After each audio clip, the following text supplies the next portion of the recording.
Business planning for a new venture is a 3-day course followed by 2 months of hard working. We put in a class a real venture capital team together with MBA students and real startups coming from all over Italy and neighboring countries like Slovenia. In the past edition we have startups working in robotics, medical devices, aerospace, digital technologies.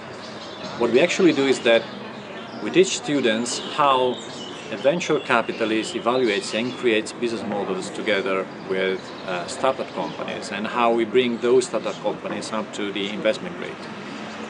As a matter of fact, students will be acting like investment analysts in a venture fund and will be taught during the 3 days on how a venture capital fund works, how a business plan is built, and how you set up an investment round.